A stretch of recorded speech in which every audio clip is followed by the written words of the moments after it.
So I'm going to take you into one of our float rooms and I'm going to talk to you about what happens when you come for your first float. So this is one of the float rooms, and right in front of you there is the pod, which I'll come back to. This is your room here and your shower.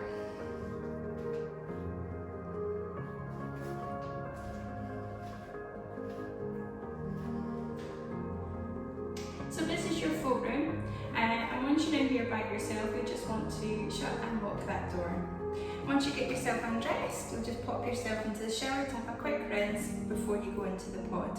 Now we do recommend that you go into the pod with nothing on, with no swimwear, all very much au naturel, and that's so that you don't have that sensation of touch while you're in the pod. But we do ask that you pop earplugs in, which we provide. So they are these little pink dots, and you just pop them into your ears, and that creates a nice wee seal so that it stops the salt water going into your ear canal and also helps with the noise cancellation as well. And once you've done all that, you're ready to go into the pod. Now the lid opens really easy. It's on gas struts, so it just pops straight up. And there's a handle on the inside, just here, for when you're inside, just to pull it down, and that will close it again. So when you first go into the pod, you want to spend a few moments just familiarising yourself with your surroundings. There's only 2 buttons in the pod. You've got a light button on your left, and there's an alarm button on the right. Now the light you're in control of throughout your whole float session.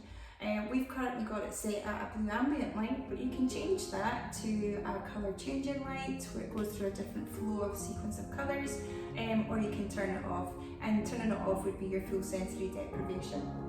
So you're in control and you can choose what is the most relaxing to you. So once you're in the pod, you'll float with your head at the top end and your feet down the bottom. And you'll probably go through a variety of poses until you find that comfy one, and you'll just melt into that. Now there's a few different experiences that you can have in the pods. It doesn't need to be a full sensory deprivation that you do. You can have the lights on throughout your float, you can have spa music playing throughout your float, you can have the choice where it's completely silent, you can turn the light off. You're in full control, and each float that you do will be different from the last. So when you're finished with your float experience, you're more than welcome to come back through to reception, where you can sit and relax for a little bit longer and have a light refreshment.